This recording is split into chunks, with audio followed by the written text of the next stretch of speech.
जाको राखे साइयाँ मार सके न कोई। जय श्री कृष्णा मित्रों, मेरे चैनल पर आपका दिल से हार्दिक स्वागत है। मित्रों, आज मैं आपको एक कहानी से रूबरू कराऊंगी। इसमें भगवान की लीला, जीवन में धर्म और कर्तव्य का संदेश छिपा है। ये कहानी है राजा, रानी और उनके दो पुत्रों की, जो परमात्मा की लीला के चलते चारों एक दूसरे से बिछड़ गए, अंततः मरने के कगार पर आ जाते हैं। फिर भी उनके परिवार धर्म और कर्तव्य का साथ नहीं छोड़ता। तो चलिए बिना देरी किए चलते हैं आज की कहानी की ओर। पुराने समय की बात है, एक बहुत ही पवित्र राज्य था जिसका नाम था उदयनगरी। इस राज्य पर एक राजा राज करते थे जिन्हें सब उदय सिंह के नाम से जानते थे। वे बहुत महान, दानी और धर्मनिष्ठ थे। उनके द्वार से कोई भी याचक खाली हाथ नहीं लौटता था। राजा उदय की रानी का नाम था रत्नावती। रानी रत्नावती न केवल रूपवती थी, बल्कि अत्यंत पतिव्रता और गुणों की खान थी। राजा उदय सिंह अपनी रानी से बहुत प्रेम करते थे। राजा और रानी के दो पुत्र थे। बड़े पुत्र का नाम कुशल और छोटे पुत्र का नाम नीरज था। दोनों पुत्र संस्कारवान और अपने माता पिता के आज्ञाकारी थे। एक दिन दो तपस्वी साधु उसी नगरी में पहुंच गए जहां राजा उदय सिंह का राज था। उदय नगरी में आकर दोनों साधु कीर्तन करने लगे और घरों में जाकर भिक्षाम देही की पुकार करने लगे। साधुओं को देखकर कुछ नगरवासी उनके पास आए और कहने लगे, आप यहाँ समुद्र किनारे खड़े होकर एक एक बूंद के लिए क्यों तरस रहे हैं? साधु बोले, आप क्या कहना चाहते हैं, हम समझे नहीं। नगरवासी कहने लगे, महात्मा जी, ये बात सच है कि आप यहाँ पर हमारी नगरी में आए हैं और एक एक मुट्ठी नाज के लिए घर घर भटक रहे हैं। इससे तो अच्छा है कि आप हमारे राजा महाराज उदय सिंह के पास चले जाएं। वे इतने दानी हैं कि उनके द्वार से कोई भी याचक खाली हाथ नहीं लौटता। आपको जो चाहिए वहाँ वे अवश्य मिलेगा। इसीलिए आप हमारी बात माने और राजा उदय सिंह के पास चले जाइए। हमें विश्वास है कि वे आपकी सभी इच्छाएं पूर्ण कर देंगे। साधु ने कहा, अच्छा, अगर ऐसा है तो हमें मार्ग बता दो, हम आपके महाराज के दरबार में ही भिक्षा मांगेंगे। कुछ ही देर में दोनों साधु महाराज उदय सिंह के महल में पहुंच गए।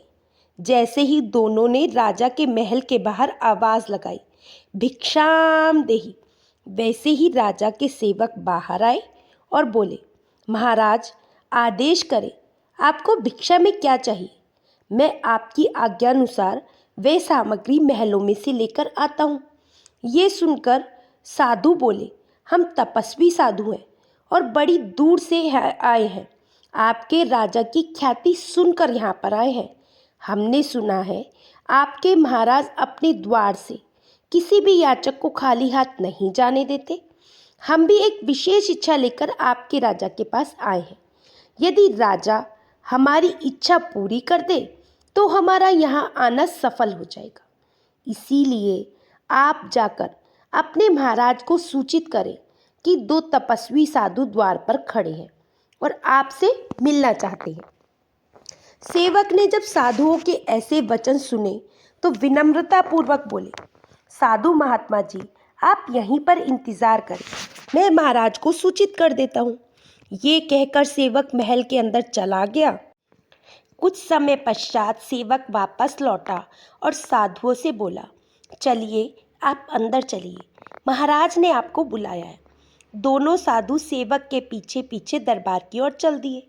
जैसे ही दोनों साधु राजा के दरबार में पहुंचे और राजा की दृष्टि साधुओं पर पड़ी तो राजा तुरंत उठकर उन साधुओं के पास आए और बारी बारी से दोनों साधुओं को प्रणाम करके बोले, ऋषिवर, मेरा ये परम सौभाग्य है कि आप जैसे दो तपस्वी ऋषि मेरे द्वार पर पधारे हैं। ये मेरे ऊपर ईश्वर की असीम कृपा है। कृपया पहले आप आसन ग्रहण करें। ये कहकर महाराज उदय सिंह ने दोनों साधुओं को अपने सिंहासन पर बैठा दिया। फिर राजा ने आरती का थाल मंगाया, दोनों साधुओं की आरती उतारी, उनके चरण पखारे। ये सब करने के बाद राजा ने आदरपूर्वक पूछा, महाराज, अब आप बताएं कि आपका यहाँ आने का क्या उद्देश्य है? आप किस कारण से मुझसे मिलने आए हैं? राजा की बात सुनकर साधु बोले, महाराज, आपकी उदारता और महानता के चर्चे चारों तरफ फैले हुए हैं। चारों तरफ ये खबर है कि महाराज उदय सिंह के महल से कोई भी याचक खाली हाथ नहीं लौटता। हम भी एक इच्छा लेकर आपके पास आए हैं। महाराज उदय सिंह ने कहा, बताइए ऋषिवर, आपकी क्या इच्छा है? आपको क्या चाहिए? सोना चाहिए, चांदी चाहिए, हीरे जवाहरात, आपको जो भी चाहिए बेझिझक बोल दीजिए। आप मुझे तुरंत आदेश दीजिए कि आपकी क्या इच्छा है, मैं उसे पूरी करने की कोशिश करूँगा। तब ऋषि महात्मा बोले, राजा, हम कोई साधारण साधु नहीं हैं, हमें इनमें से कुछ भी नहीं चाहिए। राजा आश्चर्य से बोला, तो फिर आपको क्या चाहिए? तब साधुओं ने कहा, महाराज, पहले आप हमें वचन दे दीजिए कि हम जो भी मांगेंगे आप हमें देंगे, अन्यथा हम अपनी इच्छा आपके सामने प्रकट नहीं करेंगे। राजा साधुओं से कहने लगा, महाराज, आप ये कैसी बातें कर रहे हैं? यदि आप मेरे प्राण भी मांगेंगे तो भी मैं हंसते हंसते दे दूंगा। कृपया अपनी इच्छा बताएं। साधु बोले, राजन, पहले हमें वचन चाहिए। ये हमारा प्रण है कि जब तक आप हमें वचन नहीं देते तब तक हम अपनी इच्छा आपके समक्ष प्रस्तुत नहीं करेंगे। राजा उदय सिंह ने कहा, ऋषिवर, यदि ऐसा है तो मैं आपको वचन देता हूँ कि मैं आपकी इच्छा को पूरी करने की कोशिश करूँगा। अब आप आदेश करें कि आपको क्या चाहिए। राजा ने जैसे ही वचन दिया, साधुओं के मुख पर एक रहस्यमय मुस्कान आ गई। तब साधु बोले, राजन, जब हम यहाँ पर आए थे तब हमारा उद्देश्य केवल इस राज्य में आकर भिक्षा लेना था और वापस लौट जाना था। लेकिन जब आपने हमें सिंहासन पर बिठाया तो हमारे मन में विचार आया कि हमने जीवन भर तपस्या की है, कोई सुख नहीं भोगा है। आप सिंहासन और राजपाट हमें दान में दे दीजिए, यही हमारी इच्छा है। आप चाहें तो इसे पूरा करें या अपने वचन से मुकर जाए। तब राजा कहने लगा, महाराज, आज तक कभी ऐसा नहीं हुआ कि मेरे द्वार से कोई भी याचक वापस लौटा हो, तो मैं अभी अपना ताज आपके सर पर रख देता हूँ। ये कहकर राजा ने अपना ताज उतारा और साधु को पहना दिया और उनसे कहने लगा, महात्मा जी, आज से आप राजा हैं और मैं आपकी प्रजा। मेरी आपसे एक विनती है। साधु बोले, कहो राजन, आप क्या कहना चाहते हो? तब राजा ने हाथ जोड़कर विनम्रता से कहा, महाराज, मैं अब तक अपनी प्रजा को पुत्रवत स्नेह देता आया हूँ। कृपया ध्यान रखें, आपके किसी कार्य से मेरी प्रजा को कोई कष्ट ना हो। साधु कहने लगे, राजन, अब हम यहाँ के राजा हैं। अपनी प्रजा को सुखी रखें या दुखी, ये हमारा फैसला होगा। आपने अपना राज्य तो हमें दान कर दिया है, अब एक काम और करो। राजा ने कहा, कहिए महाराज, अब मुझे क्या करना है? तो साधु ने उनसे पूछा, पहले आप ये बताइए कि आप कितने सदस्य हैं? तो राजा बोला, मेरे परिवार में हम 4 सदस्य हैं।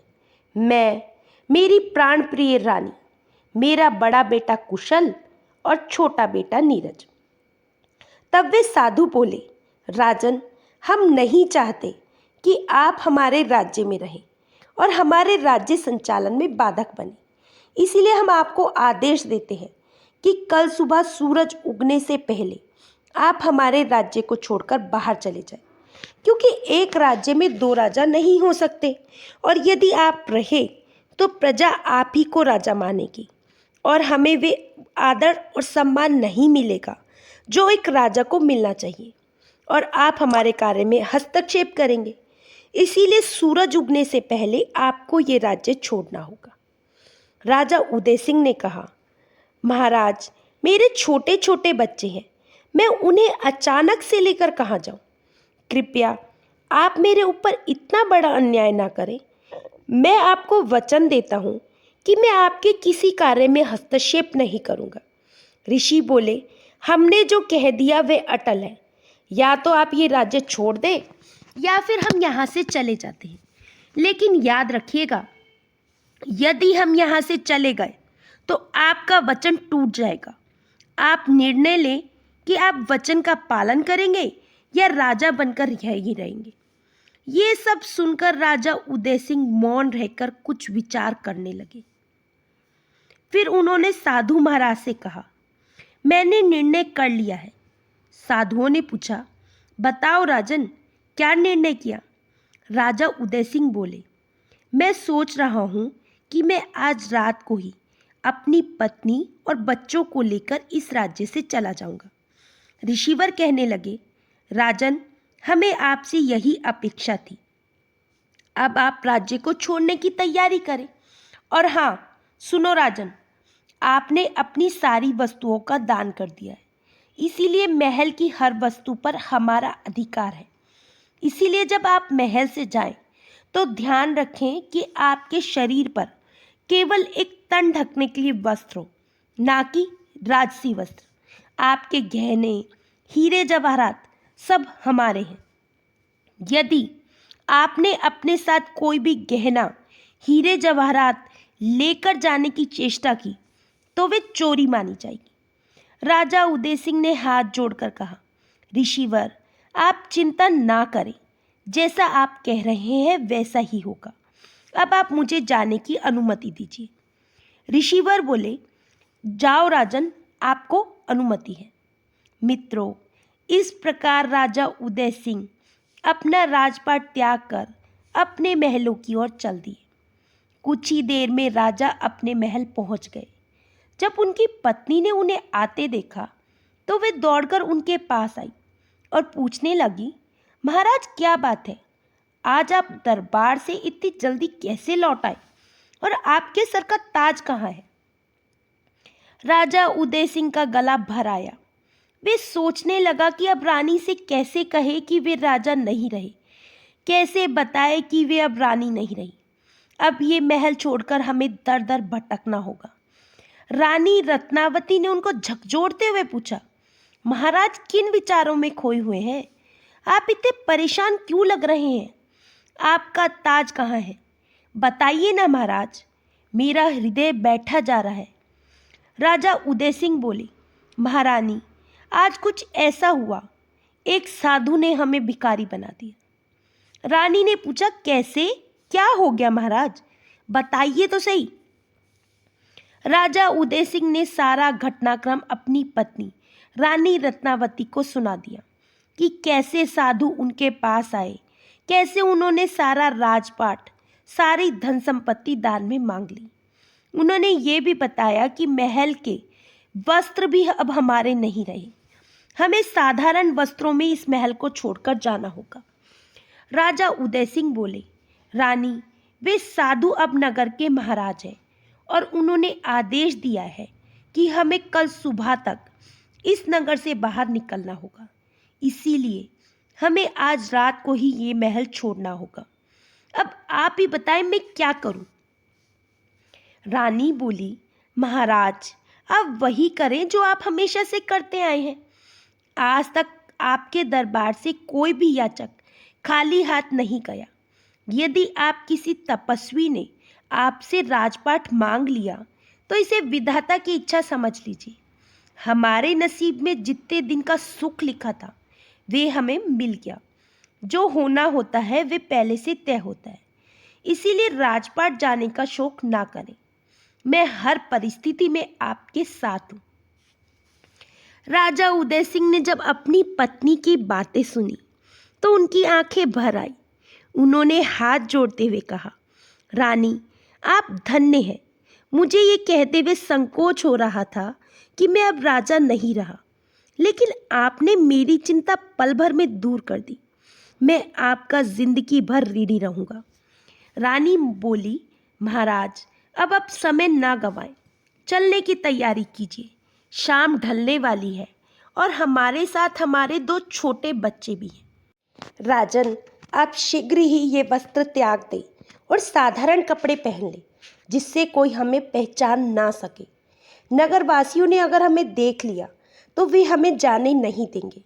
राजा रानी से कहने लगा, आप सही कहती हैं रानी, हमें यही करना होगा। राजा ने ऐसा ही किया। उसने और रानी ने साधारण वस्त्र पहन लिए और अपने बच्चों को भी साधारण वस्त्र पहना दिए। फिर अपने दोनों पुत्रों कुशल और नीरज को लेकर सबकी नज़रों से बचते हुए राज्य से बाहर निकल गए। अभी ऐसे निकले जैसे कोई चोर चोरी से निकलता है, वैसे ही वह अपने राज्य से निकल रहे थे। चलते चलते वह एक घने जंगल में पहुंच गए। चारों ओर घना अंधकार था। रानी रत्नावती इस जंगल को देखकर घबरा गई। चलते चलते रानी ने कहा, पिया जी, ये जंगल बहुत भयानक है। दूर दूर तक कोई इंसान नजर नहीं आ रहा। हमारे छोटे छोटे बच्चे भी हमारे साथ हैं। मुझे इनकी चिंता हो रही है। राजा उदय सिंह बोले, रानी, चिंता तो हमें भी हो रही है कि कोई जंगली जानवर हम पर हमला ना कर दे, किंतु हम अभी भी अपने राज्य की सीमा के अंदर हैं। यदि हमने यहीं रुकने का निर्णय लिया और सुबह हो गई तो मेरा वचन टूट जाएगा। मैंने तपस्वी को वचन दिया है कि सूरज उगने से पहले मैं उदयपुर नगरी से चला जाऊंगा। इसीलिए हमें निरंतर आगे बढ़ना होगा। रानी ने राजा की ये बात सुनी और कहा, ठीक है पिया जी, ईश्वर का नाम लेकर हम आगे बढ़ते हैं। अब तो परमात्मा का ही सहारा है। जो होगा अच्छा होगा। इस प्रकार चारों प्राणी पूरी रात चलते रहे। सूरज उगने से ठीक पहले अपने नगर की सीमा को पार कर दूसरे नगर की सीमा में वह प्रवेश कर गए थे। जब राजा उदय सिंह ने दूसरे राज्य की सीमा में कदम रखा तो उन्होंने राहत की सांस ली और रानी से कहने लगे, प्रिय, अब कोई चिंता की बात नहीं है। हम अपने राज्य की सीमा से बाहर आ गए हैं। चलो अब इस नगर में कोई ठिकाना ढूंढते हैं। मित्रों, चलते चलते वे इस राज्य के एक सराय में पहुंचे। सराय की स्वामिनी एक भटियारन थी। राजा ने उसके सामने हाथ जोड़कर कहा, मैया, हम विपत्ति में हैं। मेरे साथ मेरी पत्नी और 2 छोटे छोटे बच्चे हैं। यदि आपकी अनुमति हो तो हम इस सराय में रुकना चाहते हैं। भटियारन राजा के फटे पुराने कपड़े देखती है और कहती है, मुसाफिर, ये एक सराय है, कोई यतीम खाना नहीं। यदि तुम्हें यहाँ रुकना है तो पैसे देने होंगे। यदि तुम्हारे पास पैसे नहीं है तो कोई और ठिकाना ढूंढो। राजा उदय सिंह ने कहा, मैया, मेरे पास पैसे तो नहीं है, पर एक उपाय है। भटियारन ने कहा, कैसा उपाय?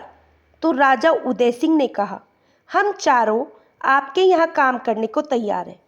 हमें अपनी सराय में नौकरी पर रख लीजिए। जो भी काम होगा हम लोग कर देंगे।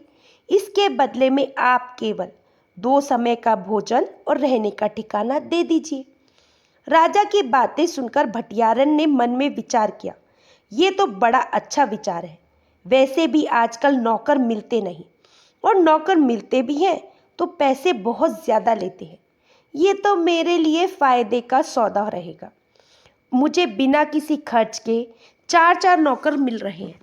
भटियारन ने उनसे कहा, ठीक है, मुझे तुम्हारा सौदा मंजूर है, लेकिन मेरी कुछ शर्तें हैं। राजा उदय सिंह ने विनम्रतापूर्वक पूछा, कहिए माते, क्या शर्त है? भटियारन ने कहा, पहली शर्त यह है कि तुम्हें जो भी काम दूंगी तुम्हें करना होगा, चाहे वह कोई भी कार्य हो। राजा उदय सिंह ने विनम्रता से कहा, मैया, मुझे आपकी ये शर्त स्वीकार है। भटियारन ने कहा, यदि कोई किसी कारणवश बीमार हो जाता है और वह मेरा काम नहीं कर पाता है तो उस दिन मैं उसे भोजन नहीं दूंगी। राजा उदय सिंह ने अपना सिर झुकाते हुए विनम्रतापूर्वक कहा, मैया, हमें आपकी ये शर्त भी स्वीकार है। फिर भटियारन ने कहा, अब सुनो, किसको क्या काम करना है। फिर भटियारन ने राजा उदय सिंह को कहा, मुसाफिर, तुम्हें रोज भोर होने से पहले उठकर 4 गट्ठर लकड़ी जंगल से काटकर मेरी सराय में लानी होगी। लकड़ी सूखी होनी चाहिए। फिर उसने रानी से कहा, तुम्हारा काम ये होगा कि इस सराय में जो भी मुसाफिर आएंगे तुम उनके लिए भोजन बनाओगी। फिर उसने दोनों बच्चों की तरफ देखते हुए कहा, इनका काम ये होगा कि ये सब मुसाफिरों के जूठे बर्तन धोएंगे और सराय की साफ सफाई करेंगे। भटियारन बोली, यदि तुम ये सब कर सकते हो तो जब तक चाहे इस सराय में रह सकते हो। राजा रानी ने एक स्वर में कहा, मैया, हमें आपकी सारी शर्तें स्वीकार हैं। इस प्रकार चारों प्राणी भटियारन के नौकर बनकर रहने लगो। मित्रों, यह भी किस्मत का अजीब खेल था। जो राजा उदय सिंह राज्य का शासक था, वे अब जंगल में लकड़ियां काट रहा था। जो रानी रत्नावती कभी रसोई में कदम नहीं रखती थी, वे आज भटियारन के यहाँ चूल्हा फूंक रही थी। राजकुमार कुशल और नीरज, जिनके खेलने और शिक्षा प्राप्त करने के दिन थे, नन्हे हाथों से झूठे बर्तन मांज रहे थे और भटियारन की सराय में झाड़ू लगा रहे थे।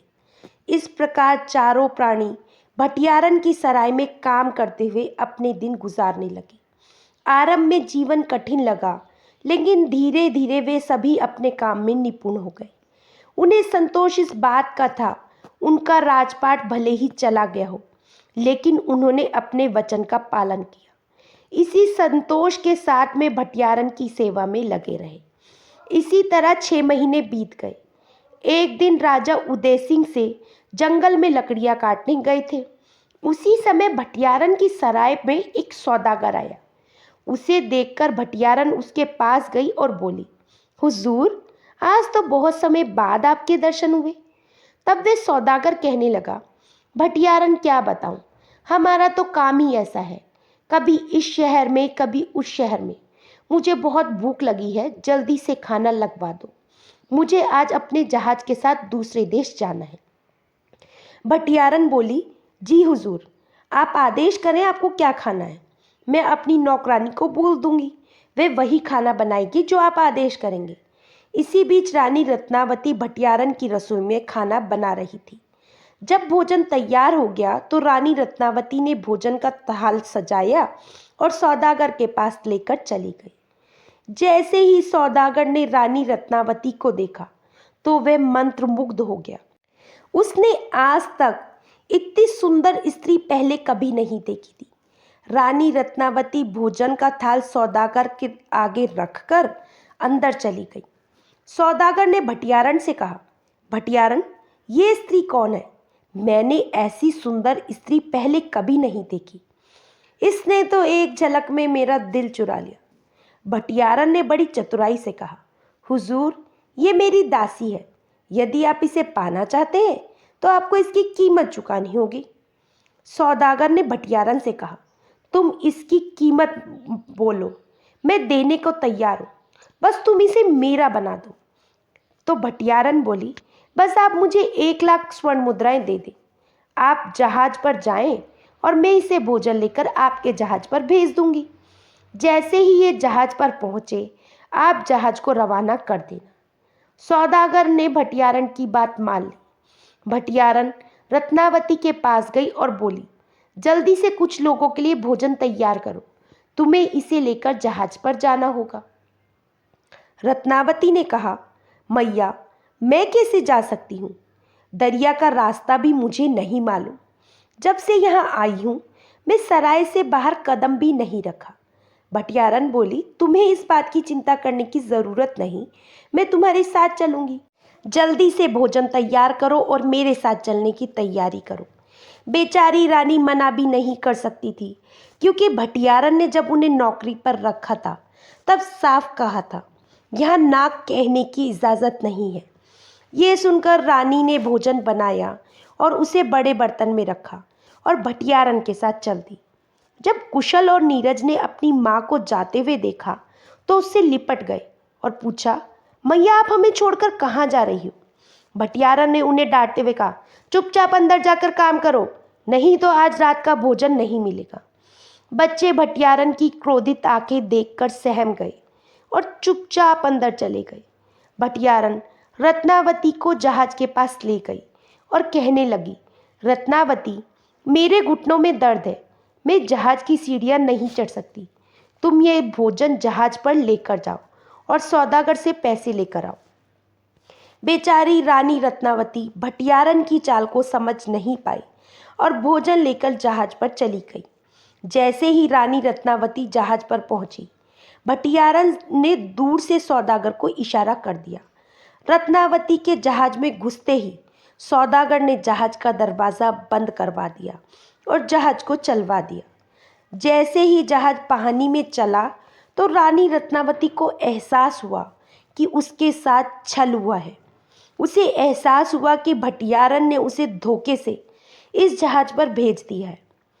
वह फूट फूट कर रोने लगी। उसे विश्वास नहीं हो रहा था कि एक औरत दूसरी औरत के साथ ऐसा कर सकती है। मित्रों, कुछ स्त्रियां उस लकड़ी के समान होती हैं जो कुल्हाड़ी में जुड़कर अपनी जाति का ही नाश करती हैं।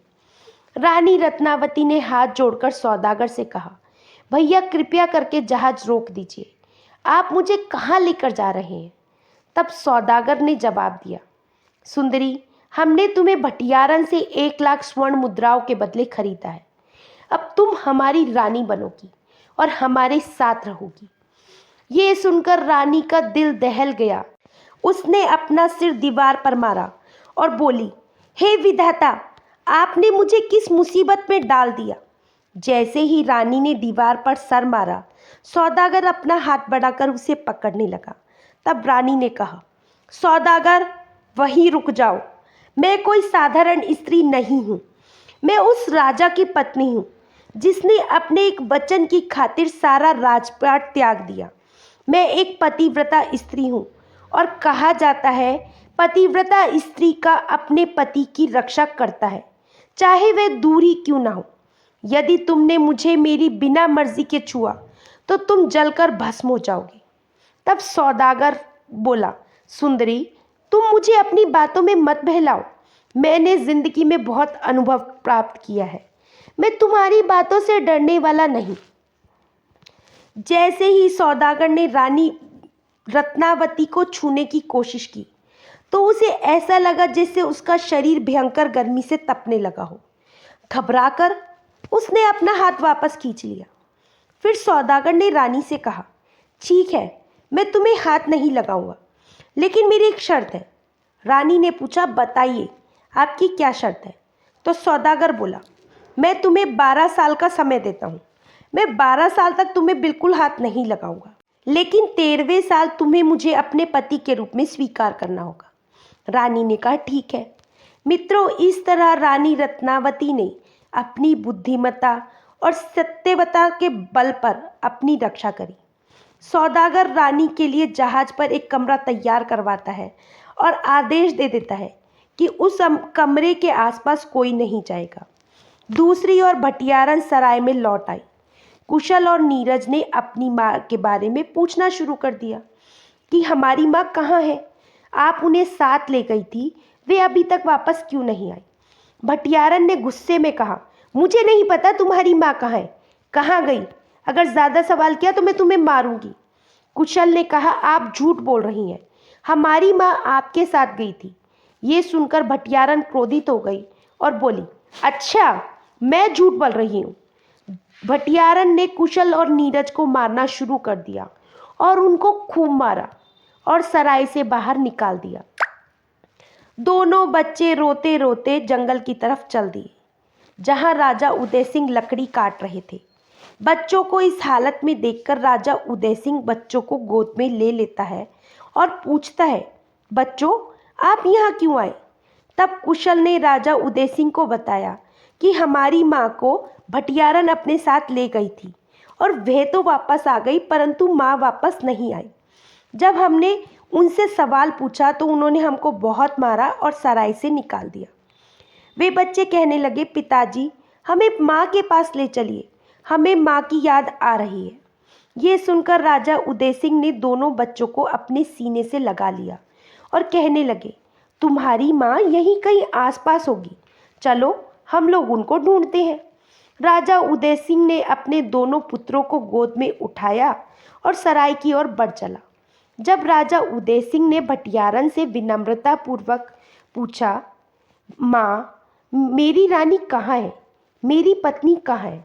तो भटियारन ने बड़ी कठोरता से कहा, मुझे क्या पता तुम्हारी पत्नी कहाँ गई? भाग गई होगी किसी के साथ।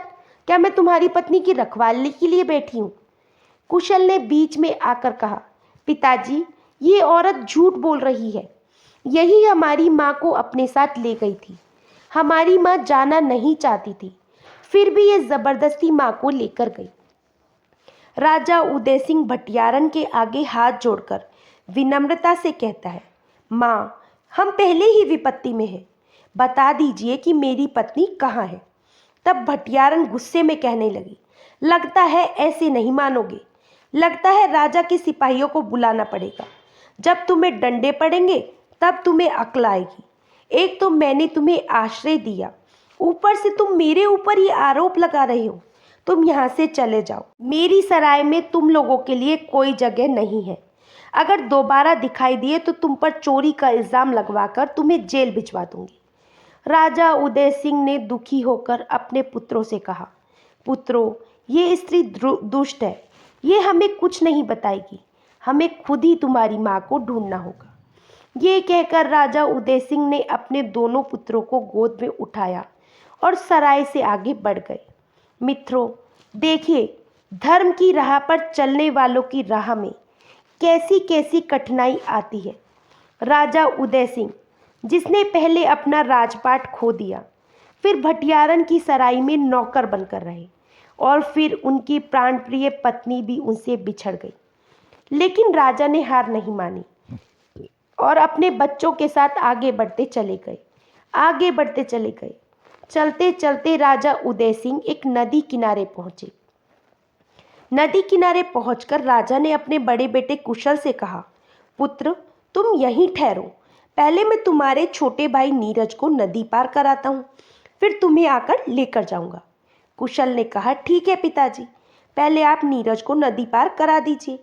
राजा उदय सिंह ने अपने छोटे बेटे नीरज को अपने कंधे पर बैठाया और नदी पार कराने लगे। उन्होंने नीरज को नदी के उस पार उतार दिया। जैसे ही राजा उदय सिंह अपने बड़े बेटे कुशल को लेने के लिए वापस लौटने लगे, अचानक जंगल से एक शेर निकल आया और धीरे धीरे उनके छोटे बेटे नीरज की तरफ बढ़ने लगा। नीरज ने अपनी ओर शेर को आता देखकर जोर से चिल्लाया, पिताजी, पिताजी, मुझे बचाइए, ये शेर मुझको खा जाएगा। जैसे ही राजा ने आवाज़ सुनी और पीछे मुड़े, उनका संतुलन बिगड़ गया और वे नदी में डूबने लगे। इधर कुशल नदी के पास बैठा हुआ अपने पिता का इंतज़ार कर रहा था। दूसरी ओर शेर उनके छोटे बेटे नीरज को जबड़े में दबाकर जंगल की ओर लेकर जा रहा था। एक दूसरे से अलग हो गए थे, लेकिन कहते हैं ना, जाको राखे साइयाँ, मार सके ना कोई। देखते हैं नियति उनका मार्ग कैसे प्रशस्त करती है। नीरज को शेर अपने जबड़े में दबाकर ले जा रहा था। उसे एक शिकारी ने देख लिया। शिकारी ने अपना तीर कमान से निकाला और शेर पर वार किया। शेर घबरा गया और इस घबराहट में नीरज शेर के मुख से नीचे गिर गया। शिकारी ने तुरंत नीरज के पास पहुंचा और उसे गोद में उठाकर अपने सीने से चिपकाकर अपने घर ले गया। राजा का बड़ा बेटा कुशल, जो अपने पिता के लौटने की प्रतीक्षा कर रहा था, बहुत समय तक अपने पिता का इंतज़ार करता रहा। उसके पिता नहीं लौटे तो वह रोने लगा और थक कर वहीं रेत पर सो गया। अगली सुबह उस राज्य का धोबी वहाँ पर कपड़े धोने के लिए आया। जब उसने कुशल को वहाँ सोता देखा तो उसने उसे जगाया। धोबी ने उस लड़के से पूछा, बेटा, तुम कौन हो और नदी किनारे क्या कर रहे हो? कुशल ने अपनी पूरी कहानी सुनाई और बोला, वैसे तो मैं एक राजकुमार हूँ, लेकिन अब मैं एक अनाथ हूँ। मेरा इस दुनिया में कोई नहीं है। धोबी ने कहा, बेटा, ऐसे नहीं कहते। जिसका कोई नहीं होता उसका ईश्वर होता है। आज से मैं तुम्हारा पिता और तुम मेरे बेटे।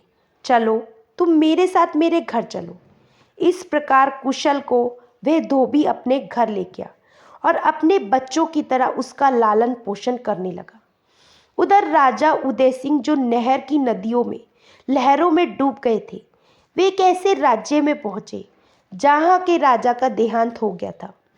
उस नगर की रानी ने ऐलान किया था कि अगले दिन ब्रह्म मुहूर्त में नगर के मुख्य द्वार पर जो पहला मुसाफिर मिलेगा उसे ही वह अपना पति बनाएगी। संयोगवश राजा उदय सिंह उसी नगर में पहुंच गए। जब वे उठे तो वे उठकर मुख्य द्वार पर चले गए। मुख्य द्वार तो बंद था, तो वे वही फाटक खुलने का इंतजार करने लगे। जैसे ही ब्रह्म मुहूर्त में फाटक खुला तो सैनिकों ने राजा उदय सिंह को बाहर बैठा देखा। उन्होंने राजा उदय सिंह को पकड़ लिया तो राजा कहने लगा, सैनिकों, मैं निर्दोष हूँ, मैंने कोई अपराध नहीं किया, आप मुझे कहाँ ले जा रहे हो?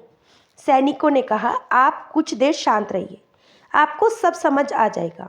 और कुछ देर पश्चात सैनिक राजा उदय सिंह को उस राज्य की रानी के सामने ले गए। रानी ने उनका स्वागत किया, उन्हें हीरे जवाहरात से जड़ी माला पहनाई और कहा, महाराज, हमारी नगरी में आपका स्वागत है। आज से आप इस राज्य के राजा हैं और मैं आपकी रानी। अब आप इस राजकाज को संभालें। जब राजा उदय सिंह ने रानी की बातें सुनी तो उन्हें कुछ समझ नहीं आ रहा था। उन्हें विश्वास नहीं हुआ कि ये सब सच है। उन्हें लगा ये कोई सपना है। लेकिन जब उन्हें राजसी वस्त्र पहनाए गए, उनके सर पर मुकुट को रखा गया, तो उन्हें यकीन हुआ ये कोई सपना नहीं, वास्तविकता है। फिर राजा उदय सिंह ने मन ही मन सोचा, हे प्रभु, ये आपकी कैसी लीला है। जब मैं राजा था तब आपने मुझे फ़कीर बना दिया, और जब मैं फ़कीर बना घूम रहा था तो एक पल में आपने वापस मुझे राजा बना दिया। हे ईश्वर, ये कैसा खेल है। फिर उन्होंने सोचा, यदि यही प्रभु की इच्छा है तो मुझे इसे खुशी खुशी स्वीकार करना चाहिए।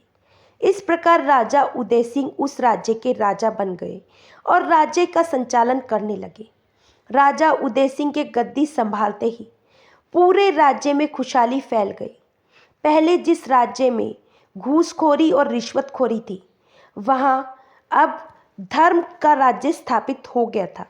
राजा उदय सिंह ने अपनी नीतियाँ इतनी प्रभावी और न्यायपूर्ण बनाई कि राज्य में सभी प्रकार की बुराई समाप्त हो गई।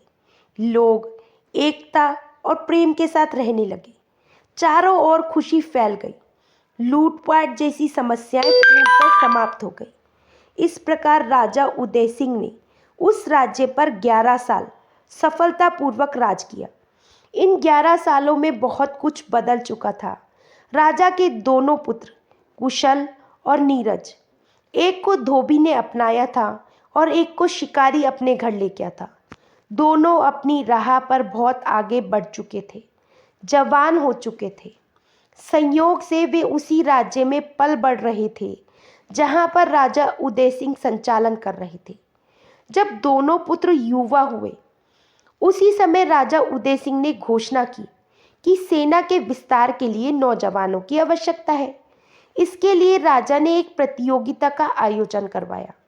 कहा, जो भी प्रतियोगिता में जीतेगा उसे सेना में शामिल होने का मौका मिलेगा। जब ये खबर नीरज और कुशल तक पहुंची तो उन्होंने अपने पालक माता पिता से प्रतियोगिता में शामिल होने की अनुमति मांगी। उन्होंने अपनी प्रतिभा से उस प्रतियोगिता को सहजता से जीत लिया। इस प्रकार राजा उदय सिंह की सेना में सैनिक बनकर वे दोनों शामिल हो गए। दोनों अपनी जिम्मेदारियों को पूरी निष्ठा से निभाने लगे। मित्रों, लेकिन नियति देखिए, ना तो कुशल और नीरज को ये पता था कि वे सगे भाई हैं, और ना ही उन्हें ये पता था कि राजा उदय सिंह ही उनके असली पिता है। दोनों को यही लगता था कि उनके असली माता पिता का देहांत हो चुका है। उधर समय अपनी गति से बीत रहा था और वह समय भी आ गया जिसका सौदागर को बेसब्री से इंतजार था। रानी रत्नावती का ये सोच सोचकर बुरा हाल था कि 12 साल समाप्त होने को है, अब 13वां साल शुरू होने वाला है। सौदागर रानी को अपनी पत्नी बना लेगा। रानी दुखी होकर ईश्वर का भजन करती रहती थी और प्रभु से प्रार्थना करती थी, हे प्रभु, कोई ऐसा चमत्कार कर दो कि मेरा पति मुझे वापस मिल जाए। मित्रों, कहते हैं ना, प्रभु की लीला अद्भुत होती है। जो सौदागर रानी रत्नावती को धोखे से अपने जहाज पर लेकर आ गया था, वही सौदागर माल से भरा जहाज लेकर इस किनारे पर पहुंचा जहां महाराज उदय सिंह का शासन था। सौदागर ने राजा उदय सिंह के दरबार में जाकर निवेदन किया, महाराज, मैं पुश्तैनी सौदागर हूँ और अलग अलग देश में व्यापार करता हूँ। इस समय मेरा जहाज आपकी नगर की सीमा में खड़ा है।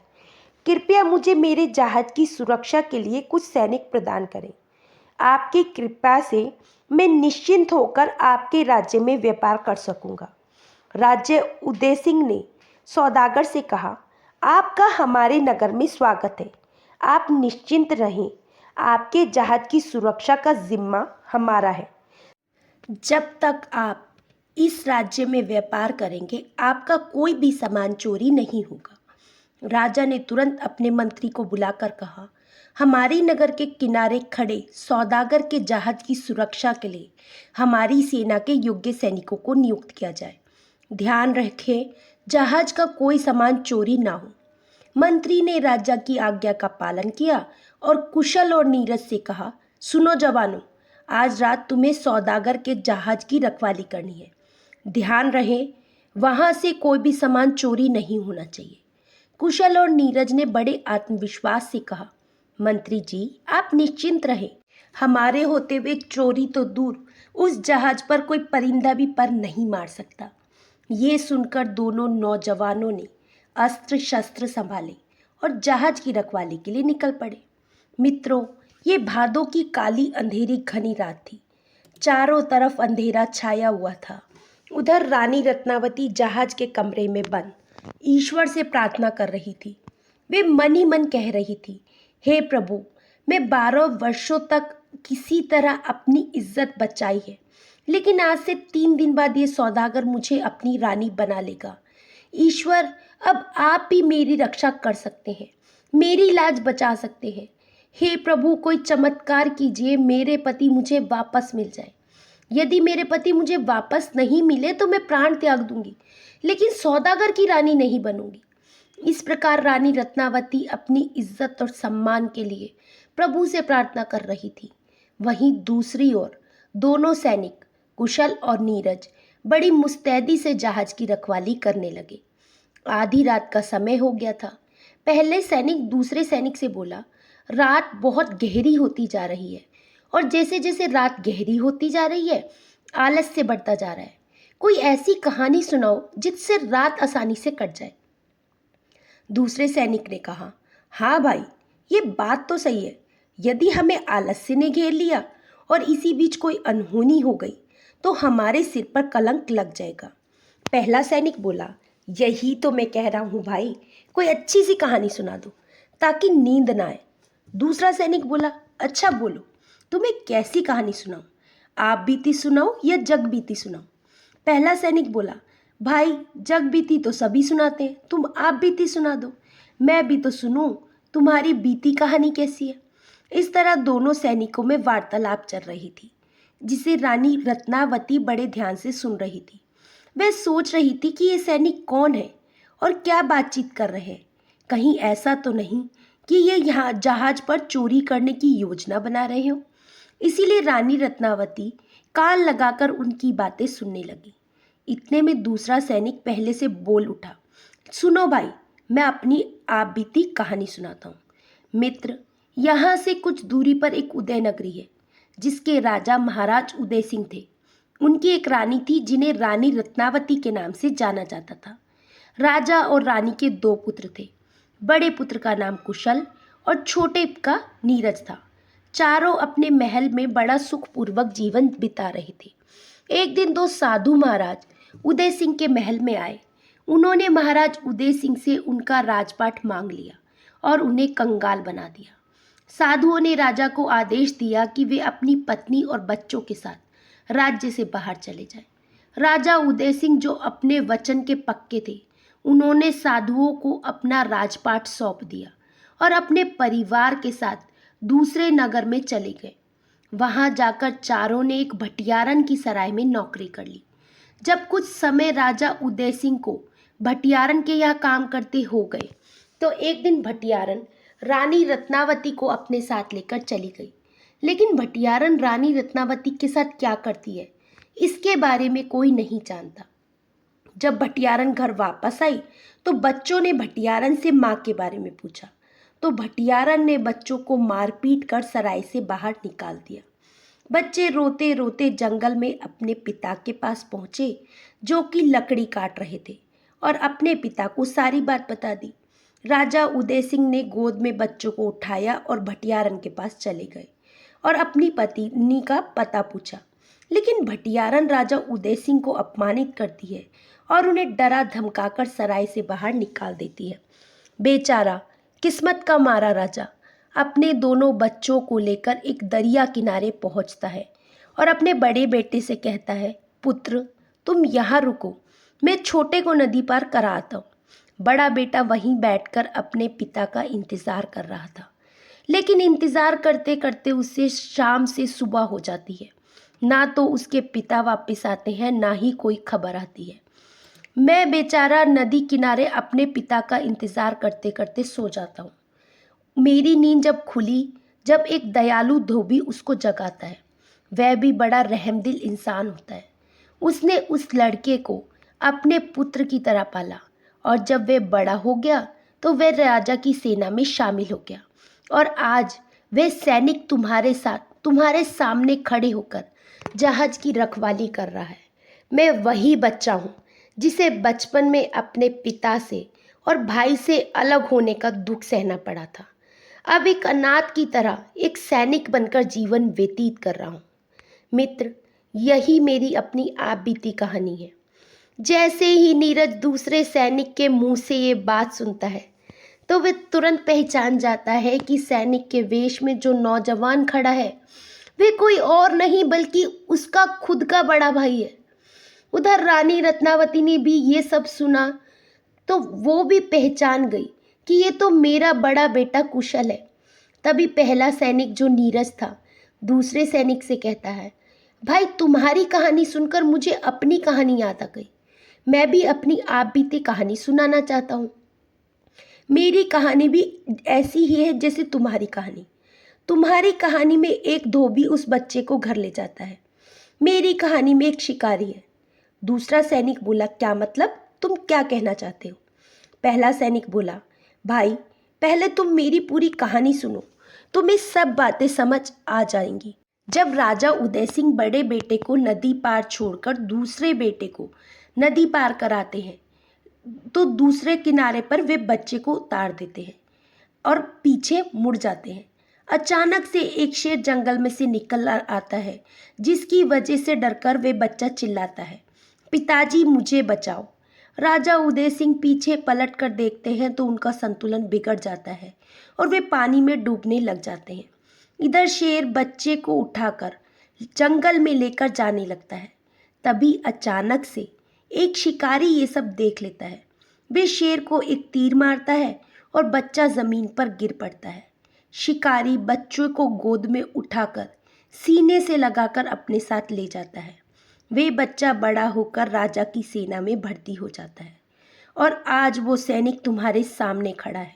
वह और कहीं कोई नहीं, वे बालक मैं हूँ जिसे शेर उठाकर ले गया था। पहले मुझे भी लगता था कि मैं अनाथ हूँ और मेरा कोई नहीं है, लेकिन जब मैं तुम्हारी कहानी सुनी तो मुझे एहसास हो गया कि मैं अनाथ नहीं हूँ, मेरा बड़ा भाई मेरे साथ है। पहले सैनिक की इन बातों को सुनकर कुशल भावुक हो गया। इसका मतलब तुम मेरे बिछड़े हुए भाई नीरज हो? पहला सैनिक बोला, हाँ भैया, मैं ही वह अभागा हूँ जिसे नियति ने तुमसे और माता पिता से जुदा कर दिया था। हमारा राजपाट चला गया, हमारा परिवार टूट गया, लेकिन ईश्वर का शुक्र है कि उन्होंने मुझे फिर से मेरे भाई से मिलवा दिया। कहते हुए नीरज ने अपने भाई को गले लगा लिया और फूट फूट कर रोने लगा। जहाज के कमरे में बैठी रानी रत्नावती ये सब सुन रही थी। जब उन्होंने ये सुना समझ गई कि सैनिकों के वेश में कोई और नहीं बल्कि उनके प्यारे बेटे कुशल और नीरज है। रानी ने मन ही मन परमात्मा को धन्यवाद दिया और कहा, हे प्रभु, आपका लाख लाख धन्यवाद। आपने मुझे मेरे बच्चों के दर्शन करवा दिए। रानी रत्नावती अपने दोनों बेटों को गले लगाना चाहती थी, उन्हें दुलारने के लिए बेचैन हो गई, लेकिन ये अचानक ही डर से ठिठक गई। वे सोचने लगी, यदि मैं बच्चों के पास गई और किसी तरह ये बात सौदागर को पता चल गई कि ये मेरे बच्चे हैं, तो वो मेरे बच्चों को नुकसान पहुंचा देगा और कहीं मुझे और ले जाकर बंद कर देगा। नहीं, मुझे धैर्य से काम लेना चाहिए, तभी मैं इस दुष्ट को इसके किए की सज़ा दिलवा पाऊंगी। ये सोचकर रानी खामोश रही और कुछ नहीं बोली। मित्रों, दोनों सैनिक पूरी रात जहाज की रक्षा करते रहे, लेकिन जैसे ही सवेरा हुआ वे अपनी छावनी की ओर लौट गए। उनके जाने के बाद रानी रत्नावती अपने कमरे से बाहर आई, जहाज पर लदे कीमती सामान को नदी में फेंकने लगी, और जब उसने सारा सामान नदी में फेंक दिया तो वह सौदागर के कमरे में गई और बोली, आप यहाँ चैन की नींद सो रहे हैं। और वे सैनिक जहाज का सारा सामान लेकर फरार हो गए। रानी रत्नावती की बातों को सुनकर सौदागर गुस्से से उबल पड़ा और बोला, ये कैसे हो सकता है? तब रानी रत्नावती ने कहा, ये हो नहीं सकता, ये हो चुका है। मैंने अपनी आंखों से देखा है कि वे 2 सैनिक आपका कीमती सामान लेकर जा चुके हैं। सौदागर रानी रत्नावती से कहने लगा, यदि ऐसा है तो तुम यहीं रुको, मैं अभी इस घटना की शिकायत राजा से करता हूँ। ये कहकर सौदागर राजा उदय सिंह के दरबार की ओर चल पड़ा। वहां जाकर फिर राजा उदय सिंह के सामने अपनी व्यथा प्रकट करते हुए बोला, महाराज, मैं तो लुट गया, बर्बाद हो गया। जिन सैनिकों को आपने मेरे जहाज की सुरक्षा के लिए भेजा था, उन्होंने ही मेरा सारा सामान लूट लिया। कृपया मेरा न्याय कीजिए। यदि मुझे मेरा सामान नहीं मिला तो मैं यहीं आपके सामने अपने प्राणों की आहुति दे दूंगा। राजा उदय सिंह बोले, सौदागर, ये कैसे संभव है? हमारे सैनिक ऐसा काम नहीं कर सकते, लेकिन यदि तुम ऐसा कह रहे हो तो हम तुम्हारी बात का मान रखते हैं। पर क्या तुम्हारे पास कोई गवाह या सबूत है कि चोरी हुई है और चोरी हमारे सैनिकों ने की है? सौदागर कहने लगा, हाँ महाराज, मेरी पत्नी इस चीज की गवाह है। उसने सैनिकों को सामान ले जाते हुए देखा है। राजा ने सौदागर से कहा, यदि ऐसा है तो तुम अपनी पत्नी को बुला लो, हम अपने सैनिकों को बुला लेते हैं, अभी सच्चाई का फैसला हो जाएगा। सौदागर ने कहा, ठीक है महाराज, आप अपने सैनिकों को बुला लीजिए, मैं अपनी पत्नी को लेकर आता हूँ। कुछ समय बाद राजा उदय सिंह का दरबार लगता है।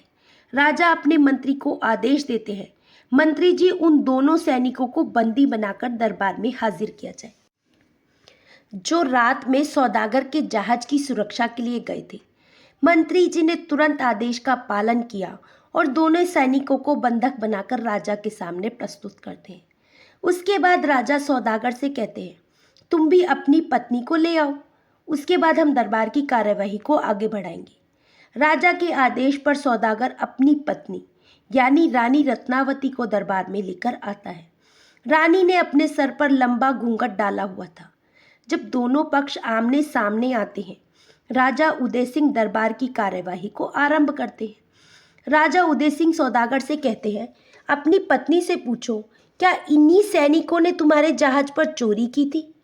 सौदागर रानी रत्नावती से पूछता है, क्या ये वही सैनिक हैं जिन्हें तुमने माल ले जाते देखा था? रानी रत्नावती स्वीकृति में अपनी गर्दन हिलाती है। राजा उदय सिंह कहते हैं, स्त्री, केवल गर्दन हिलाने से काम नहीं चलेगा, तुमने जो भी देखा है उसे स्पष्ट अपने शब्दों में बताओ। राजा की बातें सुनकर रानी रत्नावती राजा से कहती है कि मैं आपको सारी बातें बताऊंगी, पहले आप इन सैनिकों को कहिए कि ये वही कहानी सुनाए जो इन्होंने रात को पहरा देते हुए कही थी। राजा उदय सिंह हैरान होते हुए कहते हैं, सौदागर, क्या तुम्हारी पत्नी पागल है? हम यहाँ ये निश्चित करने बैठे हैं कि जहाज पर चोरी हुई या नहीं, और ये कहानी सुनाने को कह रही है। ये क्या तरीका है? रानी रत्नावती कहने लगी, महाराज, सच्चाई तभी सामने आएगी जब वे ये कहानी सुनाएंगे। कृपया अपने सैनिकों को आदेश दे कि इन्होंने जो कहानी रात को जहाज पर सुनाई थी, उस कहानी को यहाँ पर दोबारा दोहराए। राजा उदय सिंह दोनों सैनिकों से कहते हैं कि रात को तुमने जहाज पर कौन सी कहानी सुनाई थी, उसे यहाँ पर सुनाओ। राजा उदय सिंह के आदेश पर दोनों सैनिक वही कहानी दोहराते हैं जो उन्होंने एक दूसरे को जहाज पर सुनाई थी। दोनों सैनिकों की कहानी सुनकर राजा उदय सिंह भावुक हो गए और बोले, तुम्हारी कहानी में जिस पिता का जिक्र है मैं वही हूँ। जल में डूबने के बाद लहरें मुझे इस नगर तक ले आई। यहाँ के लोगों ने मुझे इस नगर का राजा बना दिया। ये कहकर राजा उदय सिंह अपने सिंहासन से उठते हैं और अपने दोनों बच्चों को गले से लगा लेते हैं। दोनों बच्चे कुशल और नीरज अपने पिता से पूछते हैं, पिताजी हमारी माँ कहाँ है? तभी सौदागर के पास बैठी स्त्री ने अपना घूंघट हटा दिया और बोला, आओ बच्चों, मैं तुम्हारी माँ रानी रत्नावती। रत्नावती ने दोनों बच्चों को गले से लिखा लिया और अपनी आप बीती बताई, कैसे भटियारन ने उसे धोखे से जहाज पर भेज दिया और उसका सौदा 1 लाख स्वर्ण मुद्राओं में सौदागर से कर दिया और किस तरह से उसने अपनी इज्जत की रक्षा इस सौदागर से की। जब सौदागर ने रानी रत्नावती की ये वचन सुने तो वह भीतर तक कांप गया। उसने महाराज उदय सिंह के सामने रोते हुए कहा, महाराज मुझे क्षमा कर दीजिए, मैंने ये सब जानबूझकर नहीं किया, मुझे तो भटियारन ने बहका दिया था। राजा उदय सिंह ने क्रोधित होते हुए कहा, सौदागर, जितने दोषी तुम हो उतनी ही दोषी वे भटियारन भी है। तुम लोगों ने मेरे हंसते खेलते परिवार को अलग कर दिया, अब तुम दोनों को सजा भी बराबर मिलेगी। राजा ने अपने सैनिक से कहा कि दक्षिण दिशा में 50 मील दूरी पर एक चक्र नगरी है, वहाँ भटियारन सराय चलाती है। तुरंत वहाँ जाओ और उस भटियारन को बंदी बनाकर मेरे सामने पेश करो। राजा के सैनिक तुरंत गए और भटियारन को बंदी बनाकर ले आए। राजा ने भटियारन से पूछा, भटियारन, क्या तुम मुझे पहचानती हो? मैं तुम्हारा वही नौकर हूँ जिसने तेरे लिए जंगल से लकड़ियाँ काटी थी, और ये मेरी वही रानी है जिसे तूने सौदागर को 1 लाख रुपए में बेच दिया था। राजा के ये शब्द सुनकर भटियारन डर से कांपने लगी और कहने लगी, जहाँपना मुझे माफ़ कर दीजिए, मैं धन के लालच में आ गई थी, मैं पापनी हूँ, मुझसे बहुत बड़ा पाप हो गया, शायद इसी पाप की सज़ा मैं भोग रही हूँ। ये कहकर भटियारन ने अपना वस्त्र हटाया जिससे उसने अपना तन ढका हुआ था। राजा ने देखा कि भटियारन के पूरे शरीर पर कौड़ फैल गया है, उसके शरीर से दुर्गंध युक्त मवाद निकल रही है। उसे देखकर राजा बोला, भटियारन, तुझे तो तेरे पापों की सज़ा खुद परमात्मा ने दे दी, अब मैं क्या सज़ा दूँ? इसके बाद राजा ने रानी रत्नावती से पूछा, बताओ रानी, इस सौदागर को क्या सज़ा दी जाए जिसने तुम्हें तुम्हारे बच्चों से 12 साल तक अलग रखा? रानी रत्नावती बोली, महाराज, इसने मेरा धोखे से हरण किया और मुझे मेरे बच्चों से दूर रखा, परंतु ये भी सत्य है कि इसने 12 वर्षों में मुझे छुआ तक नहीं, स्पर्श भी नहीं किया। महाराज, मैं चाहती हूँ इसे जाने दिया जाए। जिस प्रकार परमात्मा ने भटियारन को उसके किए की सज़ा दी है, इसको भी इसकी सज़ा परमात्मा ही देगा। राजा ने कहा, ठीक है रानी, यदि आप ऐसा चाहती हैं तो हम इसे आज़ाद कर देते हैं। सौदागर ने राजा और रानी से क्षमा मांगी और वे वहाँ से जाने लगा। तब रानी ने पीछे से उसे आवाज़ लगाई और बोली, ठहरो सौदागर, क्या तुम्हें तुम्हारा सामान नहीं चाहिए जो जहाज से चोरी हुआ है? तुम्हारा सारा सामान दरिया में है, जाते जाते दरिया से लेते जाना। मित्रों, इस प्रकार चारों लोग, राजा, रानी और दोनों पुत्र कुशल और नीरज, एक साथ खुश होकर रहने लगते हैं। उसी समय आकाश मार्ग में एक दिव्य विमान नीचे उतरता है और उसमें से 2 साधु बाहर आते हैं। ये कोई साधारण साधु नहीं, बल्कि खुद देवराज इंद्र और आर्षि विश्वामित्र थे। दोनों साधु विमान से नीचे उतरते हैं और अपनी असलियत प्रकट करते हुए कहते हैं, हे राजन, हमने तुम्हारे धर्म की चर्चा तीनों लोकों में सुनी थी, इसी कारण हम तुम्हारी परीक्षा लेने आए थे। लेकिन राजन, हमने जितना तुम्हारे बारे में सुना था, तुम उससे कहीं अधिक श्रेष्ठ हो। हम तुम्हारी भक्ति, निष्ठा, कर्तव्यपरायणता से अत्यंत प्रसन्न है। हम तुम्हें वरदान देना चाहते हैं। मांगो, तुम्हें क्या चाहिए? राजा उदय सिंह ने बड़ी विनम्रता से उत्तर दिया, प्रभु, मेरी तो कोई इच्छा नहीं है। यदि मेरी रानी की कोई इच्छा है तो आप उसे पूर्ण कीजिए। तब रानी ने उन साधुओं से विनम्रतापूर्वक कहा, यदि आप मुझे वरदान देना चाहते हैं तो मुझे वरदान दीजिए कि मैं जब जब पृथ्वी पर जन्म लूं तो मैं इन्हीं की पत्नी बनूं, और जो मेरे पुत्र हैं वे हर जन्म में मेरी ही संतान रहें। विश्वामित्र बोले, तथास्तु, ऐसा ही होगा। इसके बाद विश्वामित्र ने कहा, राजन, जो राज्य हमने तुमसे दान में मांगा था वे राज्य भी हम तुम्हें वापस देते हैं। ये कहकर विश्वामित्र और देवराज इंद्र अपने विमान में सवार होकर वहां से चले गए। देवताओं के जाने के बाद राजा उदय सिंह ने एक राज्य अपने छोटे बेटे नीरज को सौंप दिया और दूसरा राज्य अपने बड़े बेटे कुशल को सौंप दिया। इसके बाद राजा उदय सिंह और रानी रत्नावती संसारिक जीवन को छोड़कर तपस्या के लिए जंगल में चले गए। आशा करती हूँ दोस्तों आपको ये कहानी अच्छी लगी होगी। कहानी अच्छी लगी हो तो चैनल को सब्सक्राइब कर लीजिए। फिर मिलेंगे दोस्तों एक नई कहानी और एक नए विचार के साथ। तब तक हंसते रहिए, मुस्कुराते रहिए, स्वास्थ्य का ध्यान रखिएगा। जय श्री कृष्णा।